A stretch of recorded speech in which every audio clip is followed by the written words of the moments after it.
Gold trusted gold buyers. మీరు తాకట్టు పెట్టిన బంగారాన్ని విడిపించి ఈ రోజు ఉన్న మార్కెట్ ధరకు కొనబడును.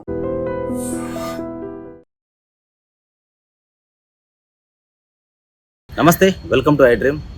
రీసెంట్గా జరిగిన పహల్గామ్ దాడికి సంబంధించి అందరికీ తెలిసిన విషయమే. అయితే పాకిస్తాన్ మన మీద అలాంటి దుశ్చర్యకు పాల్పడినప్పుడు మన భారతదేశం ఆర్మీ పాకిస్తాన్ మీద యుద్ధం ప్రకటించింది. ఏ విధంగా అంటే పాకిస్తాన్ ఆర్మీ ఆఫీసర్లే వాళ్ళ దేశం విడిచిపెట్టి పారిపోయేంతగా యుద్ధాన్ని చేయడం, వాళ్ళని మొత్తం భారత్ అంటే ఏంటో వాళ్ళకు రుచి చూపించింది. అయితే అడుగడుగున ప్రతి భారతీయ పౌరుడు కూడా మన ఆర్మీని, భారతదేశ ఆర్మీని కొనియాడారు. ఇదే సందర్భంలో మన భారతదేశ ఆర్మీని ఎంతగా కొనియాడారో ఒక విషాదం చోటు చేసుకుంది. అసలు విషయానికి వెళ్తే వరంగల్ జిల్లా నర్సంపేటకు సంబంధించిన సంపంగి నాగరాజు తన సర్వీస్ రివాల్వర్తో కాల్చుకొని చనిపోయాడు.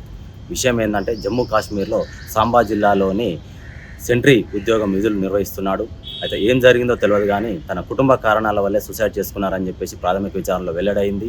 అసలు విషయంలోకి వెళ్తే భారతదేశాన్ని కాపాడుతున్న, మన దేశం లోపల ఇంత స్వేచ్ఛగా తిరుగుతున్నామంటే ఆర్మీ జవాను భారతదేశం చివరన అతను నిలబడి తన విధులు నిర్వహించడం వల్లనే మనం ఈరోజు ఇంత స్వేచ్ఛగా దేశంలో తిరుగుతున్నాము, కుటుంబ సభ్యులతోటి ఆనందంగా గడుపుతున్నాం. ఇలాంటి సమయంలో ఒక ఆర్మీ జవాను తన కుటుంబాన్ని కాపాడుకోలేక, అంటే ఆర్థిక సమస్యలతోటి, చిన్న విషయం ఇది, ఆర్థిక సమస్యలతోటి భారతదేశాన్ని కాపాడుతున్నవాడు కుటుంబాన్ని ఆర్థికంగా కాపాడుకోలేక మానసికంగా గురైపోయి తనని తాను కాల్చుకునే స్థితికి వచ్చింది అంటే ఒక్కసారి మనం ఆలోచించవచ్చు. అయితే అతని మరణాన్ని కుటుంబ సభ్యులు, తన భార్య, పిల్లలే కాకుండా చుట్టుపక్కల ప్రాంతాల వాళ్ళు కూడా జీర్ణించుకోలేకపోతున్నారు. ఆదివారం, ఈ నెల 18వ తారీఖు ఆదివారం తన రివాల్వర్తో తానే కాల్చుకొని మరణించాడు. అయితే ఈరోజు ఉదయం ఆర్మీ ఆఫీసర్లు తన మృతదేహాన్ని మన వరంగల్ జిల్లా నర్సంపేటకు సంబంధించిన సంపంగి నాగరాజు అతని కుటుంబ సభ్యులకు మృతదేహాన్ని అప్పగించడం జరిగింది. అతని మృతదేహాన్ని చూడడానికి చుట్టుపక్కల ప్రాంతాల వాళ్ళు తండాలుగా తరలి రావడం మనం గమనార్హం. అయితే ఏదేమైనప్పటికీ దేశాన్ని కాపాడుతున్న వీర జవాన్లకు మనం నివాళులు అర్పిద్దాము, దేశాన్ని గౌరవించుకుందాము.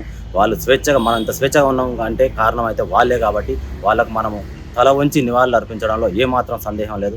ఏదేమైనప్పటికీ జవాన్లకు మనం గౌరవించడం మన ధర్మం.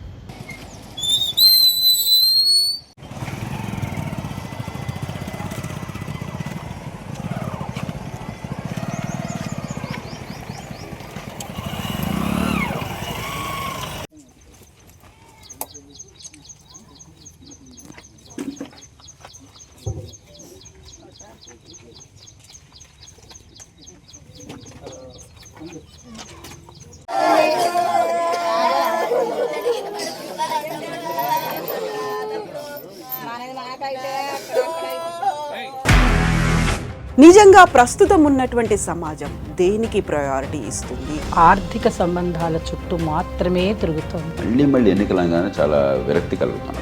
మంచి అనిపిస్తుంది కదా, లేడీస్ కూడా ఛాలెంజింగ్ జాబ్స్ చేసినప్పుడు చాలా బాగుంటది. ట్రాఫిక్ అసిస్టెంట్స్ గా నియమించిన ట్రాన్స్జెండర్స్ అందరితో సాల్యూట్ చేయించుకుంటున్నారు. ఫుడ్ డెలివరీ ఇవ్వటానికి వెళ్ళినటువంటి డెలివరీ బాయ్ అనిల్ పై కళ్ళ ముందు